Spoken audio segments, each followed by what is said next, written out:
لنا. اللهم اجعل اجتماعنا اجتماعا مرحوما وتفرقنا من بعده تفرقا معصوما. Ma'asyiral muslimin, sidang jamaah subuh yang dirahmati Allah Subhanahu wa taala. Alhamdulillah Allah kembali mempertemukan kita, memberikan kita kesehatan dan kesempatan untuk bisa sama-sama salat fajar berjamaah. Video ceramah Tentunya terbaru, jangan lupa like, pada kesempatan yang subscribe, dan berbahagia share. ini juga di mana sebagian dan banyak dari masjid-masjid di Banda Aceh dan sekitarnya masih saja memperingati Maulid Nabi sallallahu alaihi wasallam, menandakan bahwasanya betapa cintanya kita kepada Nabi sallallahu alaihi wasallam. Kita ingin berakhlak dengan akhlaknya Nabi sallallahu alaihi wasallam, dan tentunya kita ingin bersama Nabi sallallahu alaihi wasallam di surganya.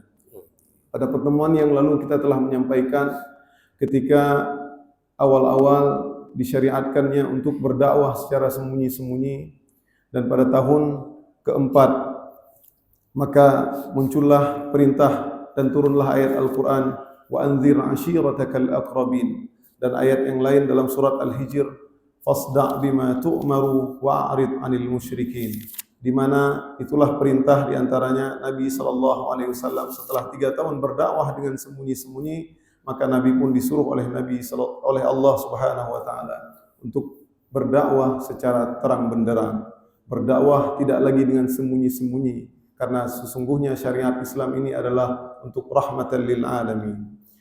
Dalam bait 26, summa da'a fi arba'il a'wami bil amri jahratan ilal islami, dan pada tahun keempat Nabi disuruh untuk jahratan ilal Islam, untuk dakwah secara terang-terangan. Nah, ketika Nabi SAW berdakwah dengan terang-terangan, nah inilah merupakan bencana bagi mereka orang-orang Quraisy. Karena orang-orang Quraisy merasakan bahwasanya sesungguhnya di antara faktor mereka tidak menerima dakwah Nabi SAW ada tentu pengaruh faktor ekonomi. Dan ini sangat-sangat diperhitungkan oleh mereka orang-orang Quraisy, di mana Mekah sangat dikenal dan banyak dikunjungi oleh orang-orang luar Quraisy. Bahkan setiap patung-patung dan berhala-berhala yang ada di Mekah tersebut memiliki kekhususan sendiri. Artinya berhala-berhala tersebut, ada berhala yang ingin mencari jodoh pada berhala tertentu, ingin meminta rezeki pada berhala tertentu, dan masing-masing berhala ini, masing-masing tuhan berhala punya keutamaan masing-masing.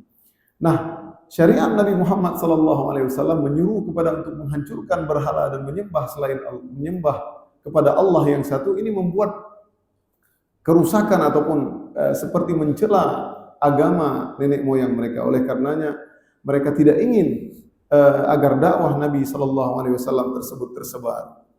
Oleh karenanya mereka mensifati Nabi berbagai macam sifat, dan mereka ingin menghancurkan mental Nabi SAW. Karena ketika seseorang diganggu mungkin dengan fisik, bisa saja dia merasa biasa saja. Akan tetapi ketika dihina mentalnya, dihina muruahnya, dihina martabat dan nama baiknya, tentu ini merupakan sesuatu yang menyakitkan, terutama Nabi SAW. Nabi selama hidupnya, Nabi tidak pernah dicela. Nabi orang yang baik, orang yang selalu berkata jujur. Bahkan Nabi SAW digelar Al-Amin, orang yang paling terpercaya. Ketika beliau mulai mendakwah secara terang-terangan, disitulah musibah ataupun kita katakan celaan, berbagai celaan, makian, berbagai makian yang dinisbatkan kepada Nabi Muhammad SAW. Di antara model ejekan yang diejek oleh para pembesar Quraisy kepada Nabi SAW dalam sebuah ayat, yaitu surah Al-Qalam. Lamma sami'u dzikra wa yaquluna innahu lamajnun. Ketika mereka mendengarkan Al-Quran, mereka mengatakan bahwa Nabi itu adalah orang gila, majnun. Seorang pendai dikatakan gila, ini tentu menyakitkan. Bahkan celaan yang lain diantaranya adalah asatirul awwalin iktatabaha fahiya tumla alaihi bukratan wa asila. Sesungguhnya apa yang disampaikan oleh Muhammad SAW itu adalah asatirul awwalin, yaitu dongeng-dongeng terdahulu yang ditulis oleh Nabi Muhammad SAW dan dia bacakan pada pagi dan petang hari. Artinya dongeng, seorang pendongeng, seorang gila, ya.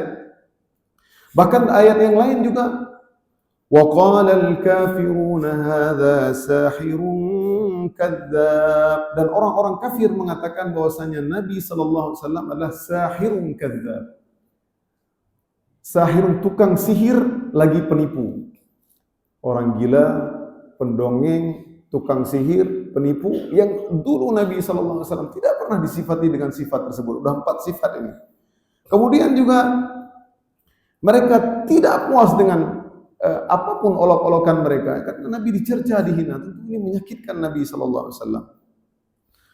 Bahkan dalam ayat yang lain surat Al-Isra, in tattabi'una illa rajulan mashura, sesungguhnya kalian yang ikut-ikut si Muhammad itu, sesungguhnya dia adalah seorang yang terkena sihir. Itu sudah 5 sifatnya tadi. Majnun, gila, kemudian apa tadi? Tukang sihir, ya. Kemudian terkena sihir, pendusta, dan lain-lain seperti itu. Jadi subhanallah, perkataan mereka sangat menyakitkan Nabi SAW. Oleh karenanya hari ini kita dapati, misalkan ada seorang dai ataupun siapapun yang mungkin dicela, tidak sampai dicela seperti Nabi Muhammad SAW. Adapun ya mungkin celaan, ada orang tidak suka dan lain-lain, tapi tidak mungkin seperti Nabi Muhammad SAW. Seorang dicela kalau seandainya dia mungkin orangnya biasa-biasa saja, ataupun mungkin orangnya memang tidak dari keturunan yang mulia, mungkin dia tidak mengapa, ya. Tapi Rasulullah SAW, ya, pembesar Quraisy, ya, cucu dari Abdul Muttalib, penguasa Quraisy, seseorang yang mendapati air Zam-Zam, memiliki keutamaan, ya, tokoh Quraisy. Artinya kalau Nabi SAW tidak mengajarkan ini ajaran, Nabi tunggu saja, maka Nabi pun akan jadi pembesar Quraisy, karena Nabi berasal dari cucunya Abdul Muttalib. Ya, jadi Nabi nggak perlu ajarkan agama Islam ini, Nabi pun akan menjadi pembesar tokoh. Kalau seandainya Nabi menginginkan dunia, akan tetapi ini message dari Allah SWT, ini titah perintah dari Allah, maka Nabi pun mengatakan, aku tidak akan mulai hari ini tidak akan beristirahat. Nabi tidak akan meninggalkan dakwah ini, karena beliau adalah Rasulullah SAW, akan mengajakkan semua orang kepada kebaikan, menghilangkan kepada penyembahan berhala-berhala. Oleh karenanya dalam surat Al-Hijr ayat 97 dikatakan, walau qad na'lamu annaka yadhiqu sadruka bima yaqulun fasabbih bihamdi rabbika wa kum minas sajidin. Walau qad na'lam, dan kami mengetahui bahwasanya hatimu wahai Muhammad telah sempit. Annaka yadhiqu sadruka bima yaqulun. Nabi Muhammad, sekelas Nabi Muhammad pun sempit atas cercaan tadi, orang gila, pendusta. Ya, bahkan dalam ayat yang lain bikahin, pendukun, dukun. Dikatakan pendusta, orang terkena sihir, ini tentu menyakitkan sekali. Dan dada Nabi sallallahu alaihi wasallam sesak.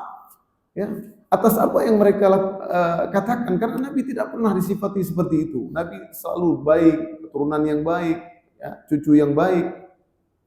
Maka Allah menyuruh fasabbih bihamdi rabbika wa kum minas sajidin, maka bertasbihlah kepada Allah SWT dan jadilah kamu orang yang selalu bersujud. Wa'bud rabbaka hatta ya'tiyakal yaqin, sembahlah Tuhanmu sampai ajal menjemputmu. Jadi luar biasa ya daripada ayat tersebut. Oleh karenanya, suatu ketika Aisyah pernah berkata kepada Nabi SAW, ketika cercaan, berbagai cercaan dan makian, berbagai makian, Aisyah istri Nabi SAW pernah berkata, ya Rasulullah, hal ata alaika yaumun kana asyaddu min yaumi Uhud. Hal ata alaika yaumun asyaddu min yaumi Uhud. Kita tahu dalam perang Uhud, wahai Rasulullah, apakah ada kesakitan yang lebih sakit dari peperangan Uhud? Artinya kita tahu nanti insya Allah kita akan bahas dalam perang Uhud. Di perang Uhud Nabi SAW terluka, ya, terluka dahinya, bahkan giginya patah ketika perang Uhud, dan itu fisik, ya, kena fisik Nabi SAW, karena memang waktu itu para sahabat, sebagian sahabat mereka terlena dengan dunia, terlena dengan di awal-awal mereka berpikir sudah menang, mereka turun dari gunung, bahkan mereka tidak mendengar Nabi SAW, sehingga Nabi pun akhirnya terkena serangan dan bahkan gigi Nabi SAW patah dan bahkan Nabi terluka. Nabi Aisyah bertanya, apakah ada? Maka Nabi SAW menjawab, ya, dalam sebuah hadis, laqad laqitu min qaumika ma laqitu. Sesungguhnya aku pernah lebih dari itu. Artinya kena fisik itu biasa saja, enggak sakit Nabi SAW. Wa kana ashaddu ma laqitu minhum yaumal aqabah. Maka sesungguhnya yang lebih sakit dari peperangan Uhud itu ketika aku terluka adalah peristiwa ketika di Aqabah. Aku menyampaikan dakwah. Id aradtu nafsi ala ibni Abdi Yalil bin Abdi Kalal. Yang ketika aku berdakwah kepada mereka, ya, kepada Ibnu Abi Yalil, ya. Falam yajibni illa ma aratu, mereka pun tidak menerima dakwahku. Fantalaqtu wa ana mahmumun ala wajhi, maka setelah mereka tidak mendengar dakwahku, mereka mencercaku dan berbagai macam makian-makian yang tidak aku terima. Maka aku pun keluar dari negeri tersebut, maka aku pun terdiam dan aku berjalan terus. Falam astafiqu illa wa ana biqarni sa'alib, dan aku tidak sadar bahwasanya aku terus berjalan sesampai aku tiba-tiba aku telah sampai di qarni sa'alib. Jadi orang yang misalkan kita lagi stres ya kadang ya, kita nggak sadar nih kita jalan kaki pagi katroh wajah besar, nggak sadar kau tigli, kau tigli kok, nggak terasa sedih.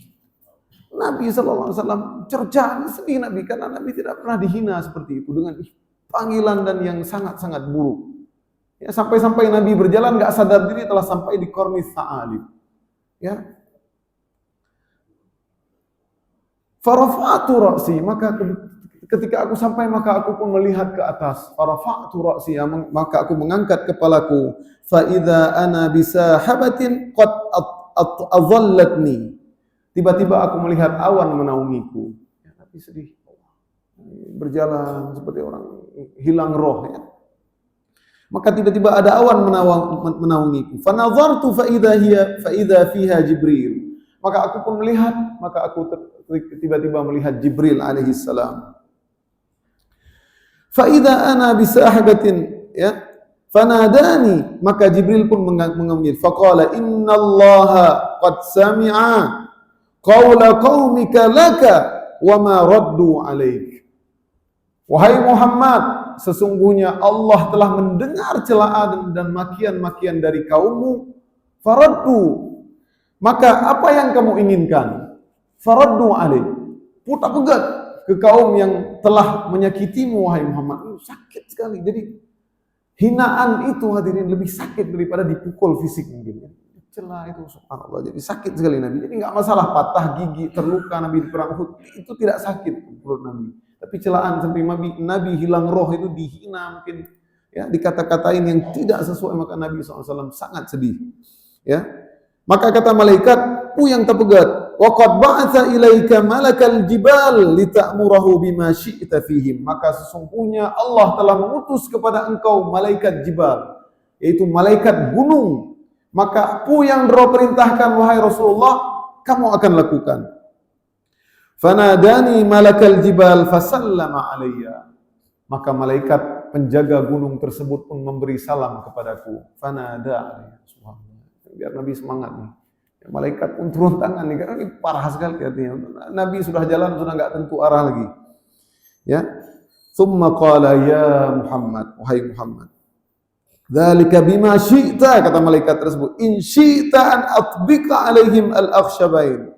Wahai Muhammad, yang kau hendaki ya Muhammad. Apa yang engkau kehendaki? Jika engkau menghendaki aku mengangkat dua gunung ini, aku masukkan mereka ke dalam tanah, ke dalam bumi ini, maka aku akan lakukan. Lihatlah bagaimana. Faqala Nabi sallallahu alaihi wasallam, Nabi cinta sekali kepada umatnya. Begitu sakitnya diperlakukan oleh umatnya, Nabi mengatakan, oh pahatnya rayo. Panco juga. Kalau tidak seperti itu mungkin. Ya, hancurkan saja, dihina martabat, dihina, dikata-katain, mungkin kita tidak tahan. Apa yang dikatakan oleh Nabi SAW luar biasa. Balla arju an yakhrijallahu min aslabihim man ya'budullaha wahdah la yusyriku bihi syai'a. Jangan wahai para malaikat.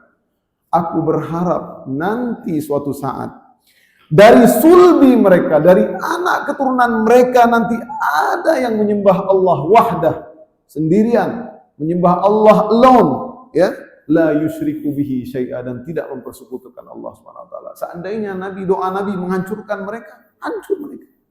Ya, bahkan dalam riwayat mengatakan bahwasanya nanti keturunan mereka semua beriman. Kalau bukan karena doa Nabi SAW, lihatlah betapa sayangnya Nabi SAW kepada umatnya. Ya, Nabi berdoa, kasih sayang Nabi SAW kepada umat. Oleh karenanya marilah kita banyak berselawat kepada Nabi SAW. Seandainya Allah musnahkan itu kaum, maka tidak ada yang beriman lagi dari mereka. Ya, hilang semua keturunan mereka. Tapi ternyata nanti keturunan mereka adalah banyak yang bahkan beriman kepada Allah SWT. Dalam riwayat dikatakan, di antara kata-kata yang menyakitkan Nabi SAW, di antaranya ada yang mengatakan pembesar mereka, seandainya engkau ini Rasul, maka aku akan merobek itu kiswah Ka'bah. Jadi nggak percaya, kata-kata menyakitkan. Bahkan ada kata-kata yang lain, bukan orang lain, bukankah yang diutus menjadi Rasul? Sakit sekali, dan berbagai macam celaan-celaan dan cacian-cacian, ya. Oleh karenanya, benarlah seorang penyair pernah berkata, waqad yurja bijurhi sayfi bur'un wala bur'a lima jarahal lisan. Luka sayatan pedang masih bisa diharapkan kesembuhan, akan tetapi luka sayatan lisan susah untuk disembuhkan. Jirahatul sanan la'ati'am wala yaltamu ma jarahal lisan. Sesungguhnya kalau luka sayatan pedang bisa diobati, dan luka karena lisan tidak bisa diobati. Wajurhus sayfi tadmuluhu fayabra wajurhud dahri ma jarahal lisan. Sesungguhnya sayatan pedang kalau diobati bisa sembuh, dan sesungguhnya sayatan lisan tersebut akan kekal abadi. Hati-hati dengan lidah kita, ya. Terkadang kalau kita pukul orang, kita pukul aja kuat, kita tampar dia, mungkin kita minta maaf, dia akan hilang. Tapi kita hina keturunannya, kita hina kata-kata yang menyakitkan, bisa jadi akan teringat selamanya, susah untuk diobati. Oleh karenanya benarlah Nabi SAW, antara lisan, hati, dan iman itu saling berhubungan. Maka Nabi pernah berkata, la yastaqimu imanu abdin hatta yastaqimu qalbah. Tidaklah bagus iman seseorang sampai bagus hatinya. Wala yastaqimu qalbah hatta yastaqima lisanah. Tidaklah istiqamah itu hati kecuali lisannya istiqamah. Oleh karenanya hati-hati kita menjaga lisan, karena lisan tidak bertulang, dengan kata-kata kita bisa menyakiti orang, dan itu akan susah untuk diobati. Ma'asyiral muslimin, itulah di antara siksa gangguan mental yang dijatuhkan kepada Nabi Muhammad SAW. Bahkan Abu Jahal, ya. Ini Abu Jahal ini sebenarnya Abul Hakam nama aslinya, ya. Abul Hakam, dia orang yang bijaksana, gara-gara dia seperti itu digelarlah Abu Jahal, orang yang bodoh, ya. Jahal itu bodoh, ya. Sebenarnya nama aslinya Abul Hakam, ya, orang yang bijaksana. Nah, Abu Jahal juga pernah mengolok-olok Nabi SAW dengan berkata, ya ma'syara Quraisy, hal tadruna ma syajaratuz zakum allati yukhawifukum biha Muhammad. Wahai orang-orang Quraisy, dia ini memprovokasi lagi Abu Jahal untuk mengganggu mental Nabi SAW. Apakah kalian tahu pohon zakum yang selalu ditakut-takuti oleh Nabi Muhammad, oleh si Muhammad itu? Orang-orang Quraisy mengatakan tidak tahu, karena nanti orang-orang neraka jahanam akan makan pohon zakum. Maka Abu Jahal pun berkata, sesungguhnya pohon zakum itu adalah ajwatu yathrib bizub, yaitu adalah kurma ajwa. Tafsirkan sendiri Abu Jahal. Wallahi la in istamkanna minha lanazkumannaha tazakkuma. Demi Allah, ini Abu Jahal bersumpah demi Allah, dia percaya Allah, ya. Demi Allah, kalau seandainya nanti kita mendapati itu zakum, yaitu kurma ajwa, maka kita akan memakannya sebanyak-banyaknya. Ternyata Allah mengabulkan, ya, doa Abu Jahal tersebut, ya, dalam ayat Al-Quran surah Ad-Dukhan, inna syajarataz zakum ta'amul asim kalmuhli yaghli fil butun. Sesungguhnya pohon zakum itu adalah makanan bagi para pendosa, ya. Ta'amul asim, makanan bagi pendosa, kalmuhli yaghli fil butun. Ia layaknya minyak panas yang mendidih dalam tubuh, ya, sebagaimana mendidihnya air panas ini. Ya, luar biasa makanan untuk orang pendosa. Ya. Bahkan Rasulullah sallallahu alaihi wasallam dalam sebuah hadis, "Lau anna qatratan minaz zakum qutirat." Seandainya, ini bagaimana nih? Makanan orang ahli neraka, seandainya satu tetes pohon zakum itu jatuh ke bumi ini, la ammarat ala ahli al-ardi aisyahum, rusaklah semua tatanan kehidupan orang ahli bumi ini. Berarti ngeri kali, ya. Sangat mengerikan itu pohon zakum. Itu baru tetesannya saja. Fa kaifa man laisa lahum ta'amun illa zakum. Lalu bagaimanakah? Coba kamu bayangkan seandainya seseorang yang hanya memiliki makanan kecuali zakum. Ini orang-orang pendosa, ya. Neraka jahanam, orang-orang neraka jahanam makan zakum, makanannya zakum. Minum air yang sangat panas, minum air nanah. Itu makanan mereka. Ya. Walaupun mereka jijik, namun para ulama mengatakan mereka terpaksa harus memakannya karena begitu laparnya mereka dalam neraka. Terpaksa. Ya, walaupun menghancurkan usus-usus mereka, mereka makan, lapar mereka makan, terpaksa. Mereka tidak ada pilihan lain. Ya. Subhanallah, jadi ta'amul zakum. Jadi Allah mengabulkan doa daripada Abu Jahal. Dan di antara hinaan ataupun mental, ya, gangguan mental lain sebagaimana yang dilakukan oleh Abu Lahab dan terutama istrinya Abu Lahab. Ya, ketika turun ayat Al-Masad, wa imra'atuhu hammalatal hatab. Ya, dan istrinya Abu Lahab itu, ya, dia membawa kayu bakar, ya. Bahkan dalam sebuah tafsir dikatakan bahwasanya istri Abu Lahab ini sedemikian bencinya kepada Nabi sallallahu alaihi wasallam, padahal mengangkat kayu bakar itu bukanlah pekerjaan wanita. Ya.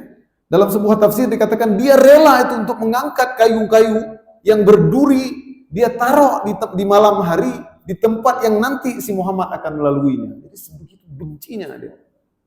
Ya. Dalam sebuah tafsir, ya. Dan sebuah tafsir yang lain mengatakan bahwasanya wa imra'atuhu hammalatal hatab, dia akan membakar suaminya sendiri. Ini sangat menyedihkan bagi Abu Lahab, ya. Istri yang sangat dia cintai, ya, datang juga ikut membakar dia dalam neraka. Subhanallah, ini menandakan kebenaran Al-Qur'an, ya. Padahal kalau dia tidak beriman saja dengan Al-Qur'an, buyar agama Nabi Muhammad SAW, tapi tetap menandakan mukjizat Al-Qur'an, mereka tidak akan beriman sampai mereka meninggal dunia. Bahkan istrinya Abu Lahab yang bernama Ummu Jamil ketika mendatangi Nabi SAW, Nabi lagi sakit. 2-3 hari Nabi tidak salat malam, lagi sakit, ya, mengatakan syaitannya Muhammad enggak datang. Bahkan dia bersenandung, ya. Orang-orang Arab ini suka membuat syair dan dia bersenandung.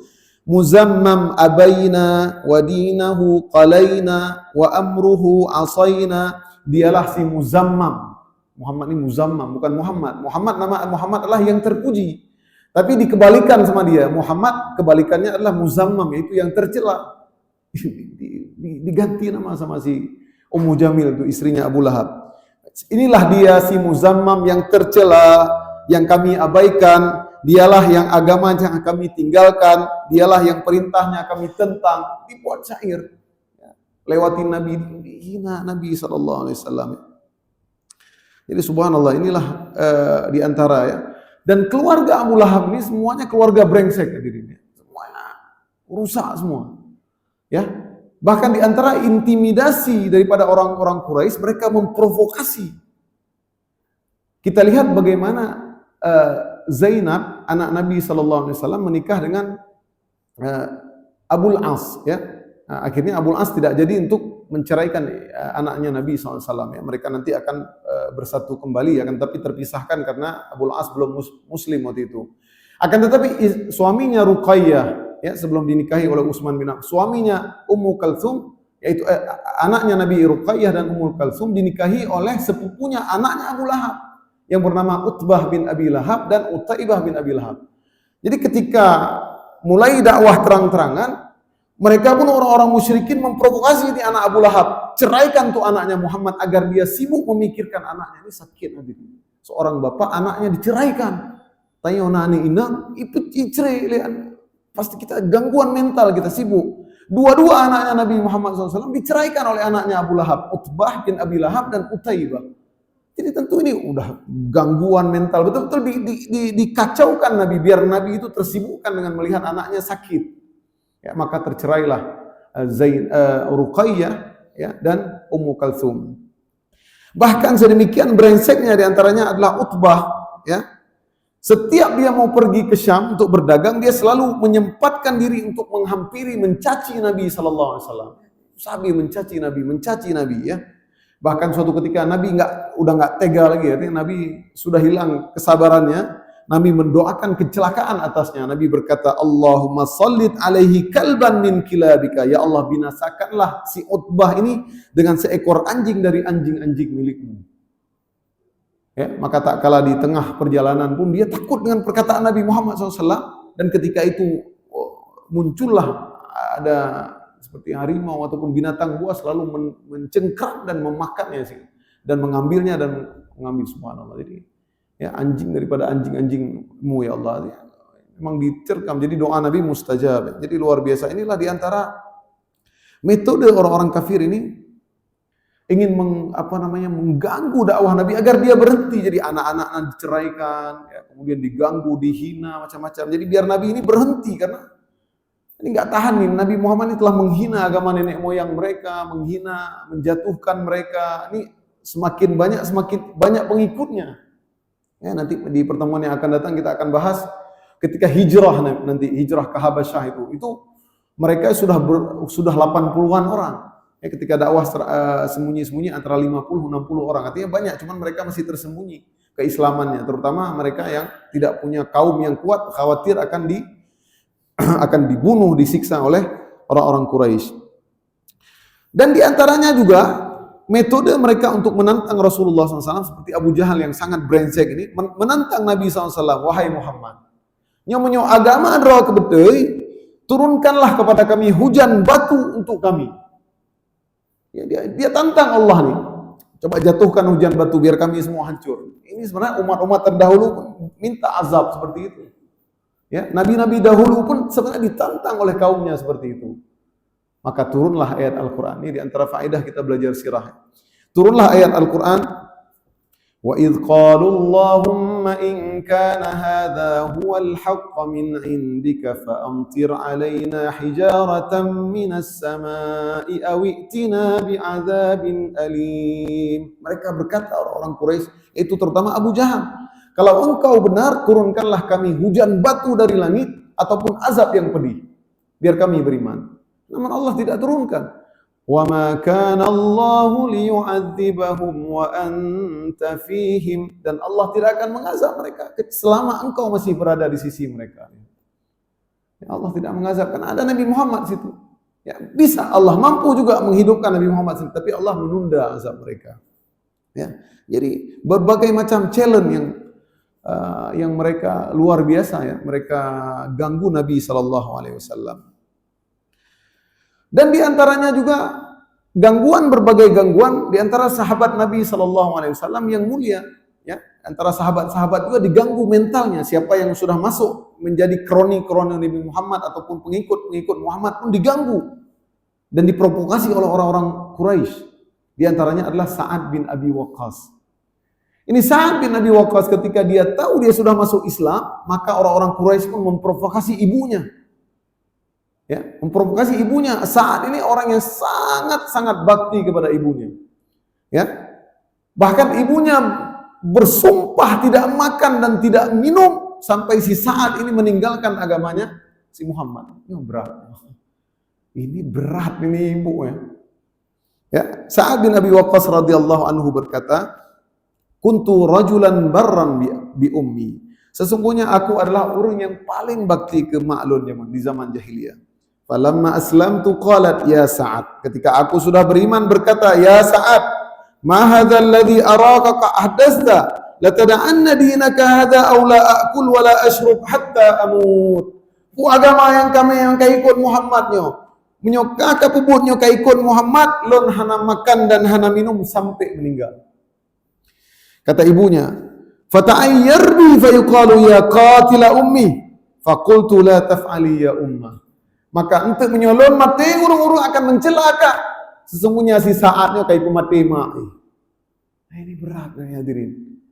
Dia tentang ibunya diprovokasi oleh orang Quraisy, saatnya orang yang sangat bakti pada ibunya. Jadi zaman jahiliyah pun belum ada birrul walidain, mereka itu memang taat ya, sangat baik kepada ibunya, sangat menghargai ya. Si Sa'ad ini. Ya, kalau kamu terus-terusan ikut, kamu nanti saya mati, kamu akan dicela oleh orang-orang Quraisy, kamulah yang membunuh saya Sa'ad. Ini pilihan. Pilih Muhammad bukan pilih Lun. Bahasanya ya, seperti itu. Maka Sa'ad pun berkata, fakultu, aku berkata, la taf'ali ya umma. Bagaimana Rahimah? Fa inni la ad'u dini hadha li syai'in. Ya, maka aku tidak menyeru melainkan ini agama yang benar. Fa makastu yawman wa laylah lam ta'kul fa asbahat qad jahidat. Maka saat tetap istiqomah dengan agama Nabi Muhammad, maka ibunya pun sudah menahan makan dan minum sehari. Fajahidat, maka mulai ini orang tua ya, satu hari tidak makan dan tidak minum ini 24 jam, ini berat nih hadirin ya. Kita aja puasa 12 jam ya. Ini berat, ini enggak minum udah mulai lemas ibunya. Ya. Kemudian famakastu yauman akhar wa lailatul ukhra la ta'kul. Maka hari kedua pun seperti itu nih, ibunya juga kekeh, tidak makan, tidak minum. Fa asbahat qad istaddat jahdaha, maka makin beratlah kondisi ini. Ini pilihannya si Sa'ad. Hai dun. Akan lemah si Sa'ad ini. Falamma ra'aitu dzalika qultu ya ummah. Maka hari ketiga ya, pada hari selanjutnya, maka aku pun berkata kepada ibuku, ya ummah, ta'lamina wallahi law kanat laki mi'atu nafsin fa kharajat nafsan ma taraktu dini hadza li syai. Ya ummah, nyoka ternyata enggak sangka dipikir si Sa'ad udah kalah nih. Nah, tega aja, paham tega aja, hak tega aja. Ya, enggak tahu apa ibunya ada curi-curi minum mungkin ya, tapi dilihat udah enggak tega ya. Udah enggak tega Sa'ad karena udah lemas ya. Maka kata Sa'ad luar biasa kata-katanya, lihat hadirin. Ini iman para sahabat luar biasa dahulu ya.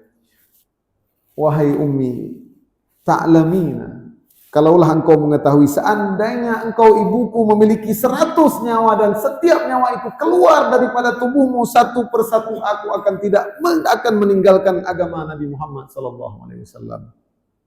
Fa in syi'ti fakuli wa in syi'ti la tukuli. Munyo nak pajoh nak hana pajoh terserah rono mak.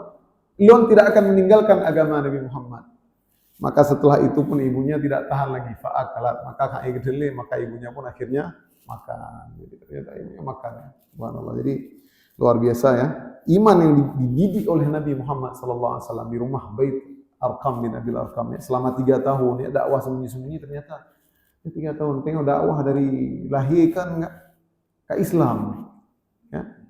Tapi tiba-tiba ini korupsi wujud. Kita goyang kita. Ya, goyang kita subhanallah ya. Kita semua ya, artinya subhanallah ya. Ini tidak berpengaruh sedikit pun. Lihatlah bagaimana sahabat yang lain.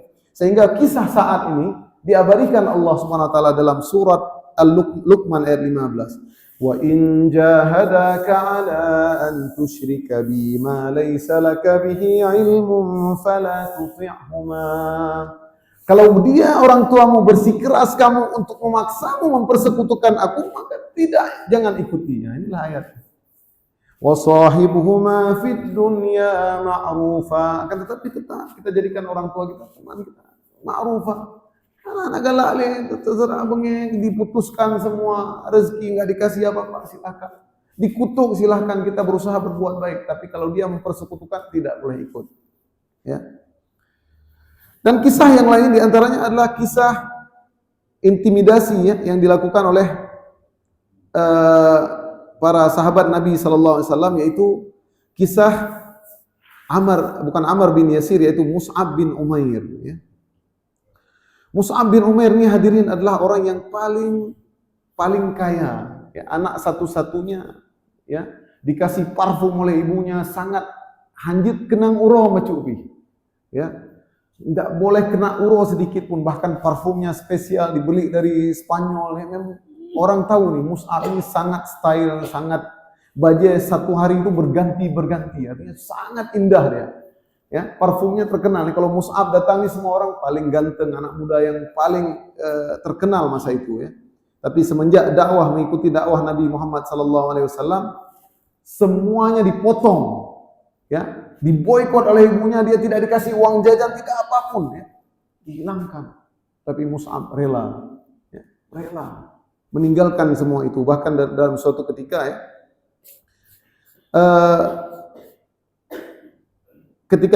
suatu ketika dia duduk dengan Ali bin Abi Thalib, tala'a Mus'ab bin Umair ma alaihi illa burdatun lahu marfu'ah, yaitu sepotong kayak baju si Mus'ab ini, baju-baju yang biasa, ya.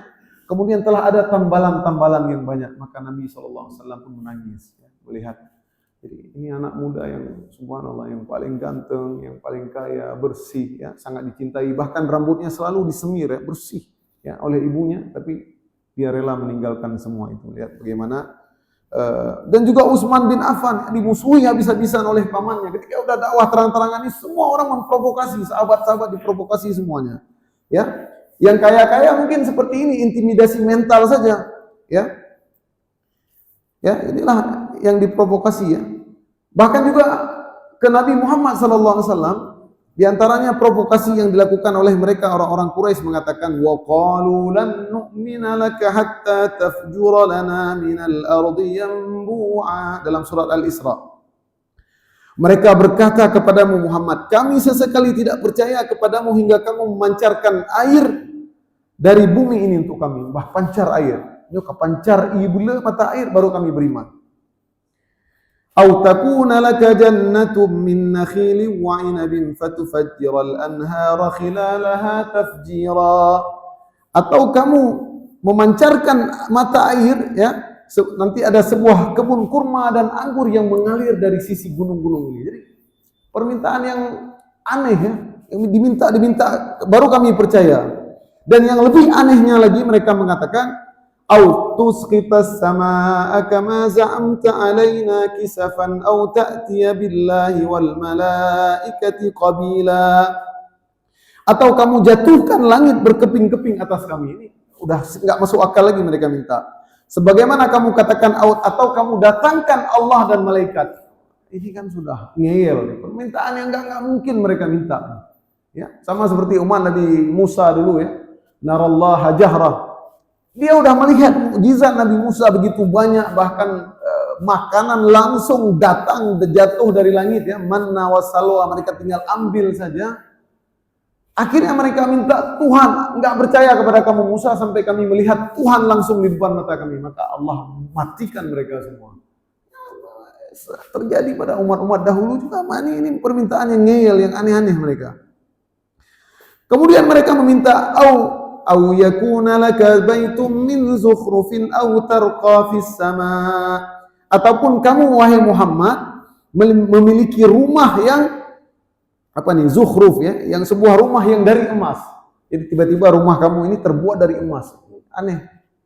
Ya, ataupun kamu naik ke langit Muhammad. Kami melihat kamu naik ke langit dan kami tidak beriman. Kamu naik ke langit itu pun kami tidak beriman sampai kamu naik ke langit, turunkan itu kitab, kamu bacakan kepada kami. Allah Akbar. Ini permintaan yang aneh. Ini surah Al-Isra, ya. Maka Nabi pun berkata, Qul subhana rabbi hal kuntu illa basyarar rasula. Maka maha suci Allah, sesungguhnya aku adalah manusia biasa, aku adalah pemberi peringatan dan aku adalah rasul. Bahkan dalam ayat yang lain Allah menyebutkan, walau fatahna alaihim baban minas sama'i fadhallu fihi ya'rujun, ya. Seandainya pun kami bukakan kepada mereka salah satu pintu langit, laqalu innama sukirat absaruna bal nahnu qaumun mashhurun. Kalau kami bukakan ternyata pintu langit itu, mereka pun akan berkata tidak beriman, kami ini hanyalah tersihir. Nah, jadi Allah sudah tahu nih hati mereka. Kalaupun dibukakan itu pintu langit, mereka akan berkata sihir. Nah, itulah yang dikatakan oleh Firaun. Ya, ketika melihat ular, ketika melihat tangan Nabi Musa putih, ya, dia enggak beriman. Inna hadza lasahirun alim. Inna hadza, sesungguhnya ini adalah sihir yang nyata. Oleh karenanya ini diantara gangguan-gangguan mental yang dilakukan oleh orang-orang Quraisy kepada Nabi Muhammad SAW. InsyaAllah nanti di pertemuan yang akan datang kita akan lanjutkan lagi berbagai macam, ya, Di dakwah terang benderang ini tentu banyak sekali gangguan-gangguan, bahkan nanti kita akan ceritakan bagaimana gangguan fisik diantaranya yang dilakukan oleh Umayyah bin Khalaf terhadap Bilal, ya, kemudian Abu Jahal ketika menusuk, membunuh, ya, bahkan menusuk kemaluannya Sumayyah, ya, itu subhanallah, itu gangguan, udah menyiksaan fisik, ya. Di pertemuan yang akan datang mudah-mudahan dengan kita mengingat Nabi SAW, dengan mempelajari sirah, semakin cintanya kita kepada Nabi Muhammad SAW, kita mengenal para sahabat-sahabat yang mereka teguh dengan iman mereka, mempertahankan keislaman mereka sampai nyawa mereka pun hilang, ya. Demikianlah hadirin, semoga Allah pertemukan kita dengan Nabi Muhammad SAW. Semoga kita meminum di telaganya, telaga Al-Kautsar. Amin ya rabbal alamin. Subhanakallahumma wa bihamdik, asyhadu an la ilaha illa anta, astaghfiruka wa atubu ilaik. Assalamualaikum warahmatullahi wabarakatuh.